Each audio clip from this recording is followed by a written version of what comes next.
Hi everyone, here's my round 2 game from the 2011 Bradford Congress.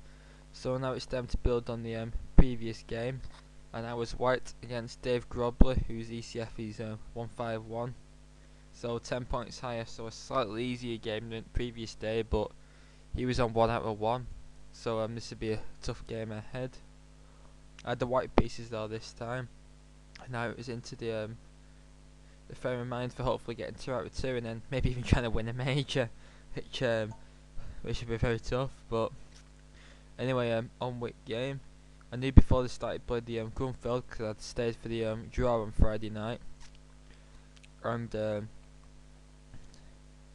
I'd prepared my own line and I had a quick look at it the night and hope he hadn't seen the draw. But he might have seen that I played this anyway because of my I did a video on it, outlining the system, which you're going to see in this game. So if you check back in my history, you will see it. I was white and opened with d4, and after knight f6, c4, g6, I played f3, a move that we've seen many times before. Just have a sip of Vimso.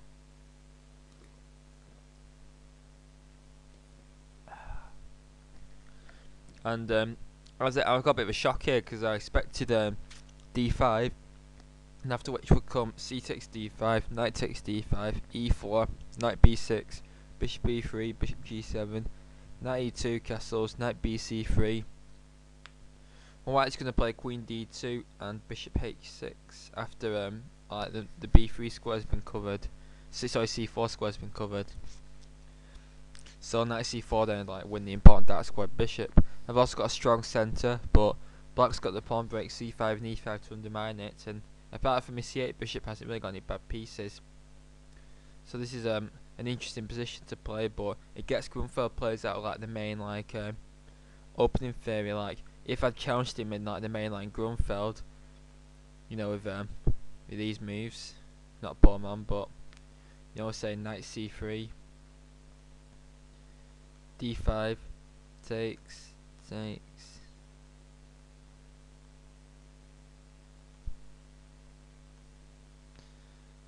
Got this all like mainline Grunfeld theory.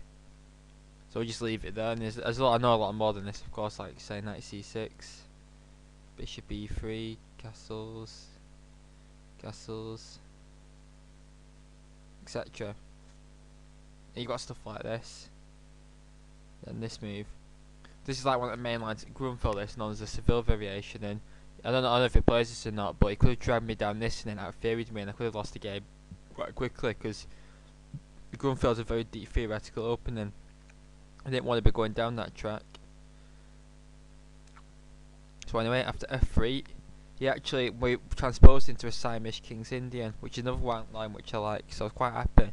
So after bishop g7, e4, d6 and bishop e3, we are now in the Saemisch King's Indian by transposition. And after castling, knight c3. Now black has a few moves here, and that's it. There's the main one these days is actually c5, where if white plays something like knight e2, we have a Benoni transposition, but quite an inferior one for white. If the pawn is accepted with d takes c5, d takes c5, queen takes d8, rook takes d8, and bishop takes c5, black has some good compensation because the bishop's like completely open. He's King's Indian bishop. He's got an open d line, more fluid and rapid development, and potential to control the d4 square. Whose knight, rook, and bishop are all on it. So, and there's a lot of forced draw lines in this opening, and you'd rather have a draw if you're black. So it's not too great for white. Another move is e5, hitting back in the centre King's Indian style, and now white can push with d5, but I think the best is knight ge2, where black taking gives white a good space advantage due to like his Marozzi bind style pawn structure, and black might just play something like knight c6 or something, with an interesting game ahead. Whether he plays knight bd7, line which I know by far the least about. And after queen d2, preparing to go bishop h6 and get rid of that powerful dark squared bishop, which is even more powerful in this line because rather than hitting me with e5, it hits me with c5. And he played knight d7 because I presume he didn't want to play the Saemisch gambit, so he wanted to play c5 without losing a pawn. And without winning a pawn, taking on c5 is dreadful. So I support it with knight e2. And now he plays queen a5. And now, if he wants to put the queen on the queen side there to where my king is. And now I lashed out with g4.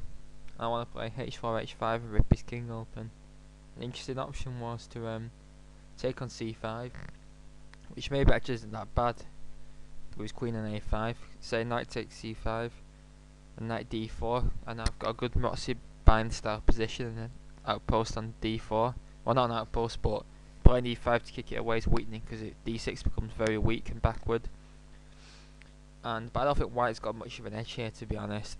Black's got no bad pieces. Even the bishop on c8 is quite good, I think. Coming to d7 or e6. White can't expect much out of this. Also, black could play d takes c5, and after castling long, knight e5 with a bit of an outpost because f4 is bad due to knight g4. And now knight f4 with again interesting position where white's grip on d5 is counterbalanced by black's better development, and also white's king can be a bit drafty. So this will be an interesting position to play. But I lashed out with g4, and after c takes d4, because the best reaction to attack on the flank is to counter in the centre. And also my king's still in the centre, so it might be good to open it up.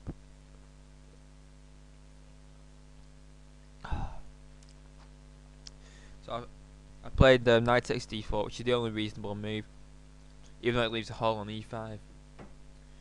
Because bishop takes d4 is bad, because after knight e5, the c4 and f3 pawns are fought, and if I want to avoid losing a pawn, I either have to play knight g1, which just makes my development awful, or sacrifice my impawned dark square bishop. And in this position, black's dark square bishop cannot be counteracted. I have practically no attacking chances without my bishop's gone, and this bishop could probably kill me, and black's already better. So I took the right way, and now he plays knight e5 as expected, putting pressure on the c4 and f3 pawns, and the f3 pawn is very weak sometimes in this line after g4, and also maybe p-sacks on g4 are possible, but none of them quite work. I castled long.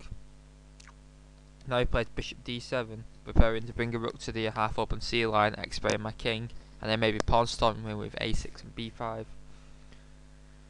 An interesting alternative is bishop e6, which looks weird, but it attacks the c4 pawn twice and provokes a weakening move like b3, where the dark square is now weaker, and maybe black can follow up with rook fc8 with a good game. Knight takes e6 on the other end loses to knight takes f3, which attacks my queen, and then it takes a knight back next move. So that isn't to be recommended.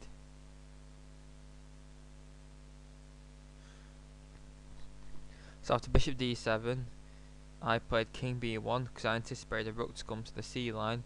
And I was looking at some traps where I go knight d5 in some lines, and then if it takes my queen off, I take on e7, and then after king h8, I take his queen back and be up a pawn. But I can't do that with my king on c1 because queen takes queen at big check. And that's a common theme in these positions like these. This is quite like a Yugoslav attack position a little bit, but with a pawn on c4 instead of a bishop. But anyway, I think it's a favourable one for black this, to be honest, because my bishop's passive and I've got this 9 pawn in the way on c4. An interesting alternative was to lash out with h4 rather than playing the consolidate move king b1, and after rook ac8, b3 protecting the pawn, or maybe h5 sacrificing c4 to get the initiative. After knight takes c4, now like I said, this dark square bishop is the most important piece, so we need to get rid of the knight via the light square bishop. And after rook takes c4, h takes g6, h takes g6, now a2 is threatened, so king b1. And after rook fc8, we have a very Yugoslav attack-like position now, where I've got an open h-line for rook. I can play bishop h6 and get rid of that bishop and try and mate on the h-line. Knight's strong in the centre, but on the other hand, my queen side is loose with 2 rooks and a queen right near it, and the bishop on an open diagonal bearing down, and also providing some defence for the king. This position will be fun to play along with a friend, I reckon. Nice to have some comments and thoughts on this position that could have arose in the game, following my looking at a Houdini line. And this will be very interesting to play, and I'd be happy to play this probably as both colours, but maybe white because I've got a lot more experience with white in these positions. Also, going back before h5, if I wanted to be a bit more cautious, I could just play b3 and then follow with h5, but I'll avoid losing a pawn near my king, but I might be put behind in attacks, so this is risky. So on the opposite side of the castling, the initiative matters more than pawns, because you're going like for a mate for the king, not for like endgames. So maybe b3 is a better option, but the engines assess both as similar strength. After king b1, he brings the f rook. Could also have used the a rook, but he probably didn't, because then I go knight d5. And you see, if he takes my queen off, then knight takes e7 check wins a pawn, because queen takes queen isn't checked because of my 12th move, king b1. So he has to move back to so if I show you that.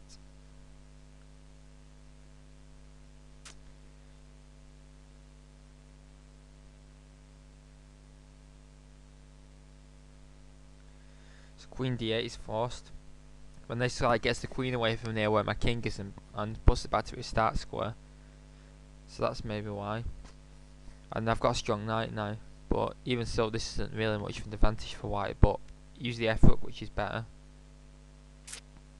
And now I played b3, protecting the pawn, but also loosening the dark squares, and now I'm quite lucky there's a lot of pieces on the a1 to h8 diagonal, because otherwise his bishop and queen are both beyond my knight and there'd be tactics available. But stuff like knight takes f3 doesn't work yet because his other knight's in the way. Because if you see if the f6 knight were going, black could have some knight takes f3 winning straight away. So instead he continues to rip an open line, so he plays a6, preparing the b5 advance, which would rip open my queen side, and I completely overestimated it here and just wanted the queens off as soon as possible with knight d5. I could actually have gone bishop e2, bringing the last piece into the game, and after b5 the move given is g5, which I'd actually never have played because I thought blocking in my bishop and queen's bad, but it's not too bad in this position. Because after knight h5, because my bishop's on e2, there's potential for f4 and then get rid of that knight, the blockading piece. So after knight d5, forcing queen d8, or well, in fact I could play queen takes d2, rook takes d2, but then in fact this is bad because he's got two pawns on pre all of a sudden. And one of them's going with check, which is also winning an exchange, so black's in big trouble.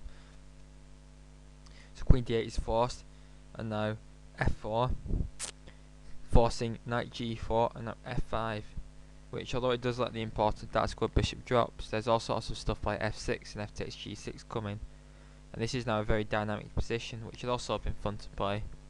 A lot more fun than the rather dull endgame that arises after knight d5. And he could have gone queen d8 to keep it more exciting, but he didn't want to treat his queen like that, just to keep the queens on. And he'd be confident about playing a low rated opponent in the endgame, I'm sure. So after which would come knight takes f6, bishop takes f6, h3, preparing f4 in central advance. So say he counters with a5, planning a4, ripping open lines on queen side. f4, knight c6, and both sides are going to be launching pawns at the opponent's king. Well, he's going to use his a pawn and his queen and rooks and that. He can play b5 at some opportune moments, like a pawn sack, and I can launch my king side and centre pawns right at his king, paving the way for a very interesting and dynamic struggle. Instead he plays queen takes d2, and then my best actually was to throw in knight takes f6 check, because after bishop takes f6, rook takes d2, and an equally-ish endgame as arose with like most of the pieces on but the queen's off. It's like a queenless middle game. And after b5, trying to rip open the c line, I played g5, bishop g7, f4, using black's awkwardly placed pieces to gain tempos, knight c6, and after rook g1, maybe white has a slight advantage due to his better space, but black's certainly in the game and has got plenty of dynamic chances, and I'd be happy with both sides in this position. I just take the queen back, and now he plays knight takes d5. And I have two recaptures here, and one's clearly better than the other.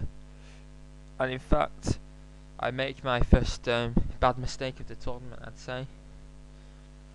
I made a few in the previous game, but they were like missing quicker wins. This is like the first like bad one. I don't even know what I was thinking here, to be honest. There's only one recapture that looks appetizing to me, looking at this position now. And it's certainly not c takes d5, just opening the c line for his rook.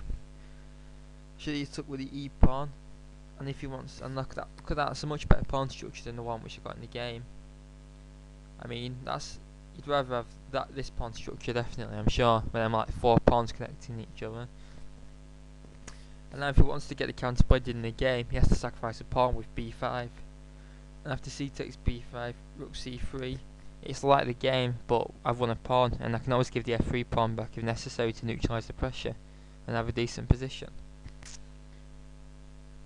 Instead I play c takes d5 and have a look now. C line's open for his rooks, and the c3 square is undefending. And now he just comes in rook c3, and all of a sudden black's got the initiative and a big advantage. First of all, my bishop is attacked, and if it moves, my f3 pawn's attacked twice and only defended once. So I have to play rook e2's forced. And now rook ac8, and all of a sudden, black is very active and white is very passive. White's going to have to defend very accurately here, and something inevitably is going to drop off because black's got such an initiative and tactics flow from a superior position. And black hasn't got concrete threat quite yet, but there are several threats that are going to emerge soon, because my d3 square is hopelessly weak as well, and nothing could really move up losing material. I decided to play bishop g2, but rook e1 is best. And after a5, trying to rip open queenside, bishop d2, attacking the rook, and now he has knight takes f3, winning a pawn. If knight takes f3, then rook takes f3 and black's a pawn up for nothing. If bishop takes c3, then knight takes e1, bishop takes e1, and now bishop takes d4. And again, black's a pawn up for nothing, but this is the best option I had. So after rook c3, white's practically losing a pawn by force actually, which shows how bad 16 c takes d5 question mark was. I play bishop g2, and he fails to punish me. He could have just gone knight d3, putting his knight right into that beautiful square. And after knight c2, a5, nothing of mine can basically move. All the pieces circled in like red or pink are passive. All the pieces circled in yellow are active. And you notice that all black's pieces are active. Bishop b5's coming. He's got two bishops breaking through my position. He's got 2 rooks double on c line. Mine are passive, uncoordinated, and not doing anything. My e3 bishop actually isn't that bad, but my g2 bishop's just locked in behind a wall of pawns. My knight is passive and can barely move. And all in all, white is in huge trouble, and although it's equal material, the advantage is over 2 pawns, suggesting something's going to drop off soon. But he puts his rook there instead, which is an example of correct square, wrong piece, which you've seen numerous times from in my games. And now I play knight c2. I could have challenged this c-file pressure with rook c1, but there's some tactics now. With rook takes c1 check, taken with bishop drops the d4 knight, so king takes c1, and now black to move and win some material. Stop the video if you want to have a go. The sequence is bishop takes g4, f takes g4, knight takes g4, and all of a sudden there's 2 pieces on my bishop and 2 pieces on the knight. Now the key move you had to see to play this combination is after knight c2 the critical reply, which seems to protect everything. Now when you've got a finished shattered bishop, always look for opportunities to poke your head out on the other diagonal, the square next to it. Like if you've got a bishop on g7, although it looks really good on g7 with the open diagonal, sometimes you can win by poking out to h6. And there's an example. You take on e3, and after knight takes e3, bishop h6, which pins the knight to the king. The knight can't be defended again, and we'll drop next move. And black up with 2 pawns up, we're winning position. So some really interesting tactics here, and shows how accident prone white position is. When you've got active pieces coordinated and bearing down, you will always have chances for tactics to win the game. And if your opponent's passive, just keep him passive and wait for the opportunity to punish him with a tactic, because mistakes will inevitably come, and even if they don't, there'll be probably some way to force it through. I played knight c2, and now bishop b5, threatening discoveries like rook takes b3 check, and many others. And I played rook d2, challenging his rook. Could have played rook c1, and then you could play rook takes c3, rook takes c3, and bishop h6, winning the exchange back. Is quite strong. Also strong is rook dc3, just double not c line, and say so I got back. So rook takes c3, rook takes bishop h6, a4, say bishop takes c3, knight takes c3, rook takes c1, king takes c1, and now the move is bishop e2, which attacks the f3 pawn twice, and if it advances, then we have check followed by picking the f4 pawn up, and black's going to be a pawn up and winning. So many lines here with black's winning the pawn by force. Rook dc3, rook d2, and now a5, just a quiet move while white's completely potted up and helpless, and the pawn coming to a4 is probably going to finish the game off quickly, because then white's king's going to come under a fierce attack, or maybe this will pave the way for a weak pawn to be formed, and then that'll be picked off something. Oh no, it's really bad for white this. I played rook d2, challenging his rook, and he could have actually played just simply rook takes c2, rook takes c2, rook takes c3, threatening to win the exchange, rook c8 check, bishop f8, and f3's coming on, is probably going to drop off soon, and black's going to have 2 pieces and a pawn for a rook, which is easily winning advantage, and also if f3 drops, which I think it is going to do, because if rook f1, bishop e2, so rook f1 can't be played. In fact, yeah, the pawn is actually dropping off next move, and then the e4 and g4 and d5 pawns are probably going to fall as well. And black's easily winning this, it's practically a forced win that. But amazingly enough, he misses it and plays rook c3. So this game is actually turning into a bit of a comedy of errors, because I'm like blundering like every move I've done for the last 4 moves, but none of them have actually been punished. But black's still much better in this position. Could have played, if I played bishop f4, which is giving us best, then you notice that my f3 pawn drops with knight takes f3, and after rook f2, bishop b5, bishop takes e5, knight takes e5. This is actually giving us best for white, even though white's a pawn down with a horrible passive position. Because the move I played, rook e1, a blunder. Stop the video if you want to find out if I got practically a forced win for black.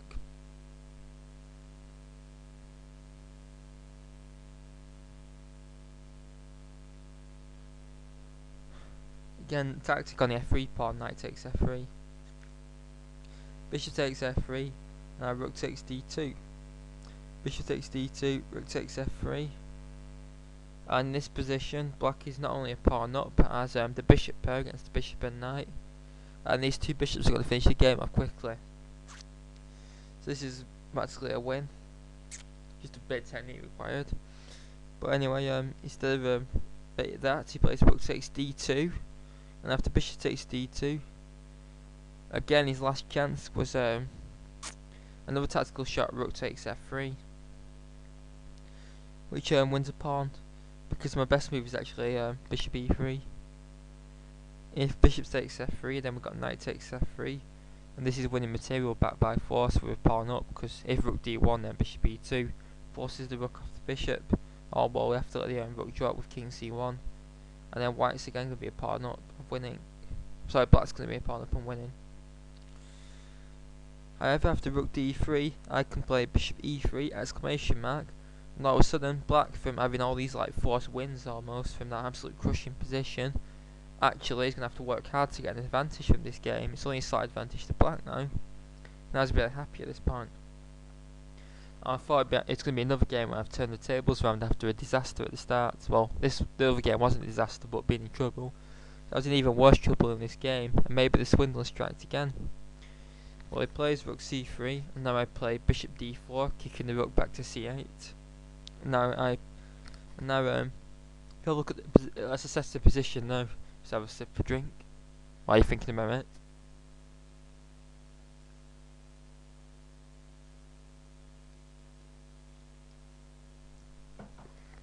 Now black still does have some advantage because he's got better bishops. Like black's light square bishop is much better than white's, and the dark square bishop's probably about equal.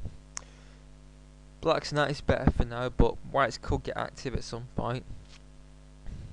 You know, there's all sorts of squares a knight could go to.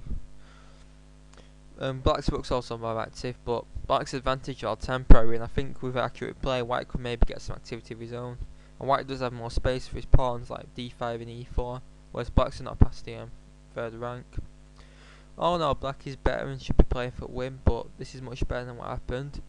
However, I undo all my good work in one move with another blunder, which is rook e3. Now my plan of course is to play rook c3, get the rooks off. This is what my real plan was, and then it'll probably be a draw then. But I just missed the tactic. He's played bishop d3, and he's finally seen the tactic to win the game. My knight is attacked twice and can't be defended again, so I have to give up the exchange. And after knight takes d3, bishop takes g7, king takes g7. It's not just the fact I'm down the exchange, but it's the fact how paralysed I am because I've got my horrible bishop on the board. And my knight can't move at all because rook c1's actually mate, but I can't even move my king anywhere because it's protecting the knight, so my knight can never move, my king can never move, my bishop's paralysed, so it's not just lost material, it's the fact that I'm paralysed and I've just got to sit back and wait for the execution. I could have resigned here, but I decided that if I get this position as like, if I'm a superior player, I need to know how to win it because there's some technique required. I played bishop c1, and now the final accurate move is rook c3, just protecting the knight, and if I take the knight then a rook versus knight game's easily winning because the knight can't protect any pawns. Bishop e2, and now you just have to bring the final piece into the game because in the end game the king's the most important piece and it's worth an extra 4 points, and if you have it active, and my king's going to be passive, so I'm going to be down the exchange on another 4 points, so I'm like 6 points down in material. So he plays king f6, h4, king e5, h5, so I finally get on my hack attack which I intended like move 10. G takes h5, and after king f4 I finally saw the clear plan. My h5 pawn's going to drop off and he's going to advance all his h pawn to victory, and it'll take a few moves, but I'm not sitting back and waiting for that punishment. It's not like it was any time pressure or anything, and even if it was, it's an easy way to win, so I resigned to this move and did me defeat. So this wasn't the best game. I intended a hack attack early on, but it never got started, and his did, and I eventually socked the queens off, and then I opened up the c line, which was very, very stupid, and I will never do anything like that again, hopefully. And I got punished rather brutally for it. I could have lost a lot sooner, but I put up dogged persistence, and missing some kills helped me. And I actually got to a decent, a tenable position. Moved 24 after bishop d4, but I threw it away straight away with rook e3, just thinking I'm going to get the rooks off and make a draw, but I overlooked his threat. An example of chess blindness, which I'm capable of at times. But I hope you've enjoyed this game, and please visit the Epic Chess Cafe on ChessCube and our Epic Cafe. And for now, please leave any comments and thoughts. Thanks very much.